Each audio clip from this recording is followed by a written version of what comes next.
नमस्कार दोस्तों, स्वागत है आपका अपना यूट्यूब चैनल टुडे एग्जाम पर। दोस्तों, जैसा कि आप जानते हैं, आज है 18 जनवरी और आज एसएससी जीडी का कोई भी एग्ज़ाम नहीं था।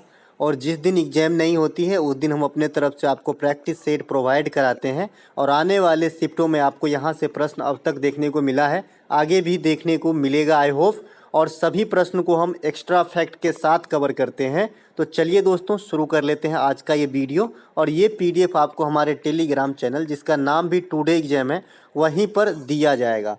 दोस्तों, आप लोगों से एक विनती है कि अगर आपको जो भी एक्स्ट्रा फैक्ट की बात अगर आप पहले से नहीं जानते हैं या फिर अटपटा सा लगता है तो उसे नोट कर लीजिए, ताकि जो है अगर एग्जाम में आए तो फिर आपको करके आना है सही सही। एक प्रश्न यहाँ पे मैंने रखा है, भारत में नोट जारी करने के लिए कौन सी प्रणाली अपनाई जाती है। सबसे पहले भारत में नोट जारी करने वाला संस्था कौन है? RBI, reserve bank of India. इसकी स्थापना की बात कर ले तो 1935 ईस्वी में होती है और इसकी जो राष्ट्रीयकरण होती है ये 1949 में होती है। मुख्यालय इसका मुंबई में है। तो जो नोट छापता है ये भारत में न्यूनतम आरक्षित प्रणाली को अपनाया जाता है। ठीक है, न्यूनतम आरक्षित प्रणाली के आधार पे जो है यहाँ पे नोट आरबीआई के द्वारा छापा जाता है। यहाँ पे आरबीआई के कुछ प्रमुख कर्तव्य हैं जिसके बारे में हम जिक्र करेंगे। जैसा कि आपने कल के सभी शिफ्ट में देखा कि आरबीआई से एक प्रश्न आ रहा था, तो यहीं पर हम बात कर लेते हैं। सभी प्रकार के नोटों का निर्गमन करना आरबीआई का कर्तव्य है। 1 रुपये की नोट पे जो है वित्त सचिव भारत सरकार का साइन होता है। बाद बाकी सभी नोट पे आरबीआई के गवर्नर के साइन होते हैं। ठीक है, चाहे 2 रुपया हो या फिर 2000 वाली नोट हो। ठीक है, स्थापना और राष्ट्रीयकरण की बात हमने कर लिया है। शक्तिकांत दास आरबीआई के 25वें गवर्नर हैं। अगर आपसे 24वें पूछ ले, क्योंकि कल 49वां सीजीआई पूछा था, तो उर्जित आर पटेल है। अगर आपको पहला गवर्नर पूछ ले, आरबीआई का प्रथम गवर्नर, तो ओसवर्ण सीमित होगा। क्या होगा? ओसवर्ण सीमित जो है ये आपका आरबीआई के प्रथम गवर्नर थे, अंग्रेज थे। स्वाभाविक सी बात है कि पहले बड़े पोस्ट पे सिर्फ अंग्रेज ही हुआ करता था। बाद में इसके प्रथम भारतीय गवर्नर जो है सीडी देशमुख बने थे। ठीक है, सीडी देशमुख साहब जो है प्रथम भारतीय गवर्नर बने थे। इसके और भी काम है इनके अलावा, नोट छापने के अलावा, जैसे रेपो रेट तैयार करना, रिवर्स रेपो रेट तैयार करना, मौद्रिक नीति बनाना तथा नोट छापना। ठीक है, सीआरआर तय करना और सीएलआर तय करना भी है। ठीक है, कैश रिजर्व रेशियो कल पूछा गया था, सीआरआर का फुल फॉर्म, तो ये बात ध्यान रखेंगे। ठीक है, आरबीआई का जो लोगो है, लोगो मतलब जो इस प्रकार का जो चिन्ह है, जो छाप है, इसमें एक तार का वृक्ष है ना, और एक जो है आपका इस प्रकार का बाघ है। तो ध्यान रखेंगे, तार का वृक्ष और बाघ जो है आरबीआई का लोगो है। आरबीआई को भारत में बैंकों का बैंक कहा जाता है। ठीक है, बैंकों का बैंक कहा जाता है। अंतिम ऋणदाता बैंक कहा जाता है। अंतिम ऋणदाता बैंक कहा जाता है। आपके एग्जाम में पूछा गया क्वेश्चन है कि अंतिम ऋणदाता बैंक किसे कहा जाता है। इसके अलावा बैंक दर भी आरबीआई ही तय करता है। बैंक दर वह दर होता है जिस पर कॉमर्शियल बैंक आरबीआई से लोन लेती है। ठीक है, ये बात भी आपको ध्यान रखना है। चलते हैं आगे। इसके बाद जो है आपका प्रतिवर्ष राष्ट्रीय एकता दिवस कब मनाया जाता है? तो प्रतिवर्ष राष्ट्रीय एकता दिवस जो है आपका मनाया जाता है 31 अक्टूबर को। ठीक है, 31 अक्टूबर को जो है प्रतिवर्ष राष्ट्रीय एकता दिवस के रूप में मनाते हैं। ये जन्मदिन है आपका लौह पुरुष सरदार वल्लभ भाई पटेल को। सरदार वल्लभ भाई पटेल को जो है इंडिया में लौह पुरुष या भारत का बिस्मार्क कहा जाता है। ठीक है, भारत का बिस्मार्क या लौह पुरुष किसे कहा जाता है? सरदार वल्लभ भाई पटेल को। सरदार वल्लभ भाई पटेल के जन्मदिन 31 अक्टूबर पर हम राष्ट्रीय एकता दिवस मनाते हैं। सरदार वल्लभ भाई पटेल का ही जो सबसे ऊंची प्रतिमा है, स्टैचू ऑफ यूनिटी, ये आपका सरदार वल्लभ भाई पटेल का ही सबसे ऊंची प्रतिमा अभी इस समय विश्व में 182 मीटर ऊंची है और ये गुजरात के केवड़िया में स्थित है, जिसका नाम बदलकर अब एकता नगर कर दिया गया है। केवड़िया जो स्टेशन है इसका नाम बदलकर एकता नगर कर दिया गया है। इसके अलावा आपने देखा कि कुछ दिनों से जो है भारत के जाने माने हस्ती के जन्मदिन पे जो दिवस मनाया जाता है उससे क्वेश्चन आ रहे हैं, तो मैंने यहाँ पे रख लिया है। चिल्ड्रेंस डे जवाहरलाल नेहरू के जन्मदिन पे मनाया जाता है। ठीक है, इसके बाद में आपको इसके बाद राष्ट्रीय युवा दिवस आपका 12 जनवरी को स्वामी विवेकानंद जी के जन्मदिन पे मनाया जाता है। साथ ही साथ आपको विश्व युवा दिवस याद रखना है, 8 अगस्त को मनाया जाता है। ठीक है। इसके अलावा राष्ट्रीय खेल दिवस 29 अगस्त को मेजर ध्यानचंद के जन्मदिन पे मिलाया जाता है। मेजर ध्यानचंद जो है हॉकी के जादूगर कहलाते हैं इंडिया में। और आपको अगर कोई विश्व खेल दिवस पूछ ले तो 6 अप्रैल को मनाया जाता है विश्व खेल दिवस, वर्ल्ड गेम डे। ठीक है। इसके अलावा राष्ट्रीय किसान दिवस चौधरी चरण सिंह के जन्मदिन पे 23 दिसंबर को मनाया जाता है। राष्ट्रीय शिक्षक दिवस 5 सितंबर को, अगर विश्व शिक्षक दिवस अगर आपसे कोई पूछ ले तो 5 अक्टूबर को मनाया जाता है। इसके अलावा सुशासन दिवस अटल बिहारी वाजपेयी के जन्मदिन पे 25 दिसंबर को मनाया जाता है। इसके अलावा एक प्रश्न है यहाँ पे, जनगणना 2011 के अनुसार सबसे अधिक बोले जाने वाली भाषा, मतलब यहाँ पे मैंने प्रश्न जो है कट गया है। प्रश्न ये बताना चाहता हूँ कि जनगणना 2011 के अनुसार सबसे अधिक बोले जाने वाली भाषा आपसे तो नहीं पूछेगा, लेकिन दूसरा और तीसरा पूछा जाता है। तो 2011 के अनुसार जो है सबसे अधिक बोले जाने वाली भाषा तो हिंदी ही है, दूसरा स्थान बांग्ला का और तीसरा स्थान मराठी का है, चौथा स्थान तेलुगु का है। थोड़ा अटपटा लग रहा है कि तीसरा स्थान मराठी कैसे है, क्योंकि ये महाराष्ट्र रीजन में बोला जाता है, लेकिन यही सत्य है। ठीक है, तो ये आप दूसरा और तीसरा जरूर ध्यान रखेंगे, दूसरा बांग्ला, तीसरा मराठी। भारत में शास्त्रीय भाषा जो है तमिल, तेलुगु, कन्नड़, मलयालम, संस्कृत, ओडिसी। इसे याद करने की मैं तरीका बताया हूँ, जो भी साउथ रीजन के भाषा है वो तो है ही, संस्कृत और ओडिसी को आपको जोड़ देना है। इसके अलावा राष्ट्रीय भाषा आयोग के मुख्यालय कहाँ पे है? मैसूर, कर्नाटक में। अनुच्छेद 343 का संबंध आपसे अगर पूछ लिया जाए, एग्जामिनर पूछ ले तो क्या बताएंगे कि राज्य की भाषा हिंदी होगी और लिपि कैसा होगा? देवनागरी होगा। हम लोग 10th का एग्जाम देने जाते हैं तो पहले ऑफलाइन होता था, तो वहाँ पे लिखाया था कि लिपि देवनागरी। ठीक है। भाषा आयोग के अध्यक्ष कौन थे? तो बीजी खरे थे। राज्य पुनर्गठन आयोग के कौन थे अध्यक्ष? और न्यायमूर्ति जस्टिस फजल अली। और राज्य पुनर्गठन आयोग के आधार पर बनने वाला प्रथम राज्य कौन सा था? ये भी आपके एग्जाम में पूछ देता है, तो आंध्र प्रदेश। ठीक है। इसके अलावा महेंद्रगिरी की पहाड़ियाँ किन दो राज्यों के तट पर स्थित है? देखिए, महेंद्रगिरी की पहाड़ी जो है ये आपके उड़ीसा और आंध्र प्रदेश के तट पे स्थित है। मेरा कहने का मतलब है कि जो इस प्रकार से जो पहाड़ी है, जो तट है, आपको थोड़ा बहुत ध्यान रखना चाहिए, है ना। जैसे कंचनजंगा पर्वत चोटी कहाँ पर है? ये तो सिक्किम में है। कंचनजंगा बायोस्फीयर रिजर्व भी है, ये भी सिक्किम में अंदर है। नंदा देवी, कामेत, ये उत्तराखंड में है। ठीक है। नंदा देवी जो है आपका उत्तराखंड में है। जो वैली ऑफ फ्लावर मैंने बता कर रखा है ये भी उत्तराखंड में है। आपसे जो है आप ज्योग्राफी के अंदर ये क्वेश्चन से पूछा जाएगा। पंजाब, कश्मीर, जो आपका जो हिमालय के कई सारे पार्ट है, लेकिन मैं ये बताना चाहता हूँ जो आपका जो कश्मीर हिमालय है ये सिंधु नदी और सतलज नदी के बीच में कहा जाता है। तो ये तो आप अंदाजा से लगा लेंगे कि कश्मीर में ही ये दोनों नदी का ज्यादातर पार्ट जो है फॉलो होता है। ठीक है। इसके बाद जो है कुमाऊं हिमालय जो है ये आपका सतलज नदी और काली नदी के बीच में है। ये जरूर याद रखना है कि सतलज नदी और काली नदी के बीच के क्षेत्र को कुमाऊं हिमालय कहते हैं, क्योंकि कुमाऊं और गढ़वाल रीजन जो है उत्तराखंड आपकी नजर के सामने आएगा, तो आप सतलज नदी पर ज्यादा ध्यान नहीं देंगे। लेकिन सत्य तो यही है कि कुमाऊं हिमालय का जो एरिया है ये सतलज नदी और काली नदी के बीच में स्थित है। ठीक है। इसके बाद एक हमारा नेपाल हिमालय से कोई लेना देना नहीं है, हमारा दूसरा जो असम हिमालय से लेना देना है, तो ये आपका जो है तीस्ता नदी और दिहांग नदी के बीच में स्थित है। तो इनमें से जो सबसे इंपॉर्टेंट है आपको कुमाऊं हिमालय जरूर याद रखना चाहिए, कहाँ से कहाँ तक है। तो सतलज नदी और काली नदी के बीच में जो स्थित क्षेत्र है उसे कुमाऊं हिमालय कहते हैं। अगला एक प्रश्न, जनवरी 2020 में नई दिल्ली में जो इंडिया ओपन बैडमिंटन के जो प्रतियोगिता हुई थी, सबसे पहले तो कहाँ हुई थी? 2022 में इंडिया ओपन बैडमिंटन प्रतियोगिता, तो ये आपका न्यू दिल्ली के अंदर होती है। और यहाँ पर पुरुष एकल के विजेता कौन बने हैं? लक्ष्य सेन। लक्ष्य सेन क्या खेलते हैं भाई? नाम से स्पष्ट है, इंडिया ओपन बैडमिंटन, तो बैडमिंटन खेलते हैं। इसके अलावा लक्ष्य सेन को जो है 2022 के लिए अर्जुन पुरस्कार भी दिया गया है। ठीक है, ध्यान रखेंगे, अर्जुन पुरस्कार जो है लक्ष्य सेन को प्राप्त हुआ है। अर्जुन पुरस्कार इस बार जो है 25 आदमी को दिया गया है, जिसमें एक लक्ष्य सेन भी है। ठीक है। अगला प्रश्न, फरवरी 2022 में रामानुजाचार्य की विशाल प्रतिमा स्टैच्यू ऑफ इक्वलिटी का अनावरण कहाँ किया गया?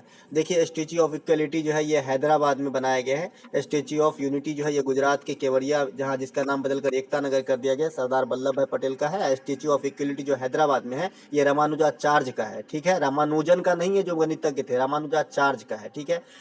एक प्रश्न यहाँ पे मैंने रख लिया है, मुझे इंपॉर्टेंट लगा, है ना, क्योंकि भाई बहुत सारे बच्चे जो है झारखंड टिक करके आ जाएंगे। 2021 के वित्तीय वर्ष में सबसे अधिक कोयला का उत्पादन किन राज्य में है? मतलब 2021-22 के दौरान जो है सबसे अधिक कोयला का उत्पादन किस राज्य में हुआ है? तो छत्तीसगढ़ में हुआ है। कोयला का भंडारण सबसे अधिक जो है आपका झारखंड में अभी भी है, लेकिन जो उत्पादन है, जो उत्खनित किए, ये आपका छत्तीसगढ़ है। कोयला कितने प्रकार के अगर होते हैं कोई पूछे तो 4 प्रकार के होते हैं। एंथ्रासाइट होते हैं, बिटुमिनस, लिग्नाइट और पीट। पीट सबसे लो क्वालिटी का कोयला है, जिसमें जो है उसमें मान सबसे कम होता है।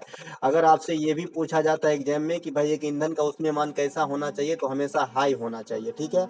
एक प्रश्न यहाँ पे मैंने रखा है कि स्वर्ण सिंह समिति के समय भारत के प्रधानमंत्री कौन थे। काफी प्रचलन में है, VVI करके रखिएगा, क्योंकि प्रधानमंत्री वाला जो वीडियो है उसे आप 2-3 बार PDF जरूर पढ़ लीजिएगा। वीडियो देखने के लिए मैं नहीं बोल रहा हूँ दोस्तों, मुझे व्यू बिल्कुल नहीं चाहिए, आपके भले के लिए जितना हो सकता है मैं कर रहा हूँ। तो आप PDF से कम जरूर 2-4 बार देख लीजिएगा, क्योंकि पंचायत योजना से एक प्रश्न जरूर आ रहा है। आपको ईस्वी और उस समय का जो है प्रधानमंत्री याद रखना है, बाद बाकी आप घटना से अंदाजा खुद लगा लेंगे। तो 1976 में जोड़ा गया था आपका क्या, 1976 में आपका जोड़ा गया था क्या, मौलिक कर्तव्य 42वां संविधान संशोधन के द्वारा, यही ना। तो 1976 जो है आपका, उस समय प्रधानमंत्री कौन थे, तो देख लीजिए 24 जनवरी 66 से 24 मार्च 1977 तक जो है आपका इंदिरा गांधी थे। तो स्वाभाविक सी बात है कि आपका जो राइट आंसर हो जाएगा इंदिरा गांधी हो जाएगा। बाद बाकी स्वर्ण सिंह समिति किससे संबंधित है, तो ये जानते ही हैं, मौलिक कर्तव्य से संबंधित है। इसका भी थोड़ा जिक्र कर लेते हैं। वर्तमान में मौलिक कर्तव्य कितने हैं, 11 है। शुरू में कितने ऐड किए गए थे, 10 किए गए थे। लास्ट में कौन ऐड हुआ है, 6 से 14 वर्ष तक के बच्चों को शिक्षा प्रोवाइड कराना माता पिता का कर्तव्य होगा, ये 11वां है। 11वां का जो संविधान संशोधन है ये 2002 के 86वां संविधान संशोधन है। और 6 से 14 वर्ष तक शिक्षा प्राप्त करना बच्चे का जो है मौलिक अधिकार भी है।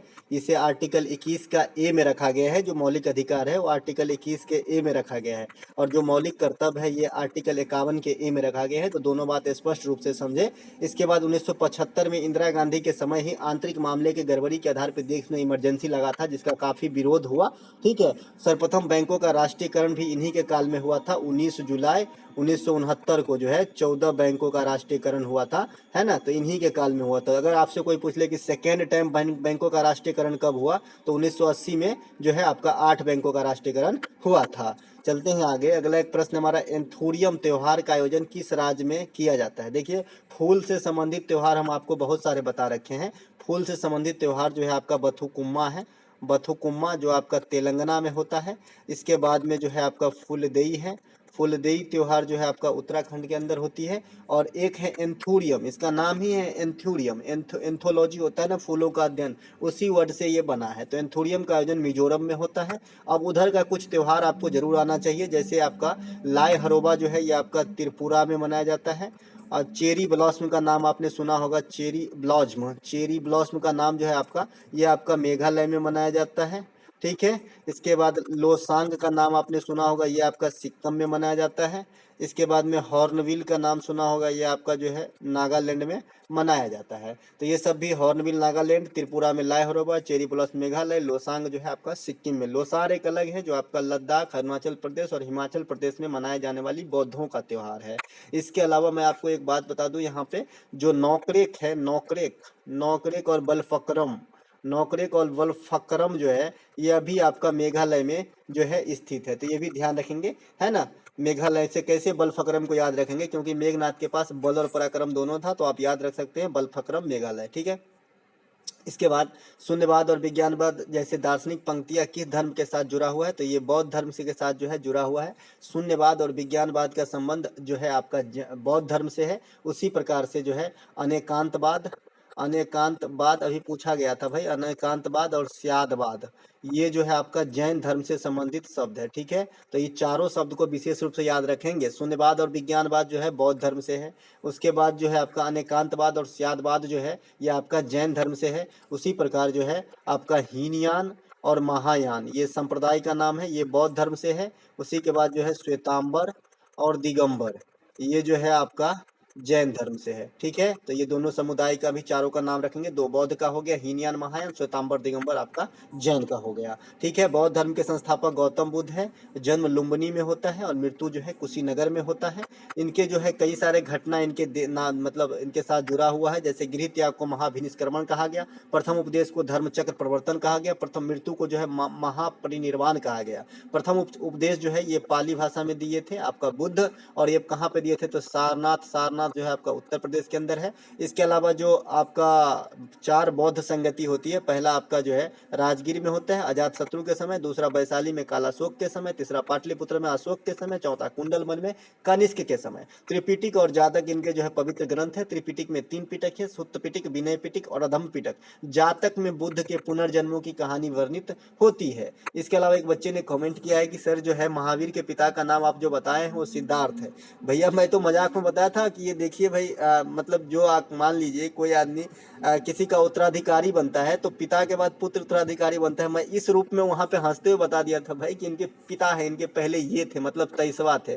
तो आप तो सीरियस ले लिए, सिद्धार्थ है भाई महावीर के पिता, ये तो 5वीं क्लास में हमारे सिलेबस में है भाई। तो ये भी नहीं, अगर गौतम बुद्ध का कोई पिता का नाम नहीं जान रहा है तो ये तो बहुत दिक्कत है भाई, है ना। त्रिशूरपुरम किस राज्य का प्रमुख उत्सव है? तो ये आपका केरल का प्रमुख उत्सव है त्रिशूरपुरम। और आप एक बात और ध्यान रखेंगे, जो मकर संक्रांति जो अभी अभी हुई है तो अनेक कोने में क्या क्या कहा जाता है ये जरूर ध्यान रखेंगे, क्योंकि जैसा कि मकर संक्रांति किस तिथि को होता है पूछा गया था, तो मुझे लगता है कि इनका नाम भी जरूर पूछा जाएगा। तो मकर संक्रांति उत्तर बिहार में हो गया, उत्तरायण आपका गुजरात के अंदर हो गया, है ना, मकर बिलक्कू केरल के हो गया, पोंगल हो गया आपका जो है ये कहाँ पे, तमिलनाडु के अंदर, बिहू हो गया आपके असम के अंदर। तो ये बात सब आपको ध्यान रखना है कि इनका नाम बदल जाता है जगह चेंज होने से, ठीक है। कथकली, मोहिनीअट्टम, मारमोक्कली, ये सब नृत्य जो है आपका कहाँ का है? केरला का ही है ना। पोंगल, जलीकट्टू तमिलनाडु का है त्योहार है। थाईपुसम भी आपका तमिलनाडु का त्योहार है। सुई चू होने वाली ये त्योहार है। फुलदोई बता ही दिया था, उत्तराखंड का है। हाथी उत्सव राजस्थान में मनाया जाता है। बांग्ला उत्सव और नोग केराम उत्सव ये मेघालय में मनाया जाता है, ठीक है। बांग्ला एक त्योहार का नाम है, तो जो है पश्चिम बंगाल नहीं मार देना, ये मेघालय में मनाया जाता है। अमेरिकी ओपन 2022 के महिला एकल के विजेता कौन है? तो एगा स्वीटेक। देखिए अमेरिका ओपन जो है साल के लास्ट में होती है, ठीक है। सबसे पहले आपका ऑस्ट्रेलिया ओपन होता है, फिर आपका फ्रेंच ओपन होता है, फिर आपका विंबलडन होता है, और तब आपका जो है यूएसए ओपन होता है। इसीलिए यूएसए ओपन की संभावना बन जाती है एग्जाम में आपसे पूछे जाने की। तो यहाँ पे देख लीजिए, यूएसए ओपन के पुरुष एकल में जो विजेता है ये कॉर्लेस एल्कारेज है जो स्पेन के रहने वाले हैं, और महिला एकल में ईगा स्वितेक है जो पोलैंड के रहने वाले हैं। तो ये दोनों टॉप प्रायोरिटी पे रहेगी। अगर आपको टेनिस के महाकुंभ से जो है सवाल आने की जो है एग्जामिनर मन बनाया, तो यहाँ से सबसे ज़्यादा टॉप पीरियड पे रहेगी, क्योंकि भाई क्योंकि ये जो है सबसे लास्ट में होता है, आपका नवंबर दिसंबर में आयोजित होती है। तो इस प्रकार से जो है आपका ये आप इस यहाँ पे जो है न्यूयॉर्क सिटी में 29 सितंबर तक हुआ है, यही बात बता रहे हैं कि साल के लास्ट में होता है, अंतिम तिमाही में होता है फ्रेंच ओपन, ठीक है। तो यहाँ पे आपको याद रखना है, पुरुष में कॉर्लेस एल्कारेज और महिला में एगा स्वितेक। एगा स्वितेक कहाँ के हैं? पोलैंड के हैं, ठीक है। स्टैच्यू ऑफ नॉलेज के बारे में थोड़ा सा ध्यान रखेंगे, क्योंकि एग्जामिनर जो है आपका जो है इस चीज़ सब पे काफ़ी फोकस कर रहे हैं, छोटे एग्जाम में खास करके पूछ देते हैं। तो स्टैच्यू ऑफ नॉलेज जो है ये महाराष्ट्र में लगाया गया है, ये भीमराव अम्बेडकर साहब की प्रतिमा है। इसके बारे में थोड़ा सा जानकारी लेते हैं। जैसे आप स्टैच्यू ऑफ यूनिटी को जानते हैं, सरदार वल्लभ भाई पटेल। स्टैच्यू ऑफ इक्वलिटी को जानते हैं, रामानुजाचार्य हैदराबाद। उसी प्रकार स्टैच्यू ऑफ नॉलेज महाराष्ट्र में है, अम्बेडकर साहब की प्रतिमा है, ये महाराष्ट्र के लातूर में स्थित है। यह भीमराव अम्बेडकर की प्रतिमा है। इस प्रतिमा को ऊंचाई 70 फीट है। मैंने प्रतिमा पर भी एक वीडियो पूरा बना दिया है जी, कहीं से कोई भी क्वेश्चन पूछे तो आपका छूटेगा नहीं, लेकिन आप लोग देखते ही नहीं। जो मैं पार्टिकुलर वीडियो बनाता हूँ उसकी व्यू बिल्कुल नहीं रहती है ना। फिर भी कुछ बच्चे ने यहाँ पे डांस और नृत्य से बात कहे हैं कि दो त्यौहार वगैरह होते हैं उस पर एक मुझे पार्टिकुलर वीडियो बना के दे दीजिए, तो मैं कल कोशिश करूंगा, ठीक है। तो यहाँ पे डॉक्टर भीमराव अम्बेडकर संविधान का निर्माता और आधुनिक भारत का चाणक्य भी कहा जाता है। भीमराव अम्बेडकर ने संविधान के अनुच्छेद 32 जिसे संवैधानिक उपचारों का अधिकार कहा जाता है, इसे ही संविधान का आत्मा कहा है, ठीक है। इसके अलावा वेटिंग फॉर वीजा इनके प्रमुख पुस्तक है। ये भी किताब आपके एसएससी फेज 10 में छपा था। वेटिंग फॉर वीजा के लेखक कौन है? तो ये आपका भीमराव अम्बेडकर साहब है। तो दोस्तों हाँ एक चीज़ और बता दूं, आप संविधान का आत्मा जो है आर्टिकल 32 को ही हमेशा मत कहना भाई। संविधान की आत्मा जो है जनरल वे में उद्देशिका को कहा जाता है, यानी प्रस्तावना को कहा जाता है, ठीक है। लेकिन according to Bhimrao Ambedkar article 32 को संविधान का आत्मा कहा गया है। तो आप क्लियर हो गया होगा कि भाई हर वक्त नहीं कह देना, ये भीमराव अम्बेडकर साहब मानते थे, ठीक है। तो चलिए दोस्तों, इस वीडियो में इतना ही, मिलेंगे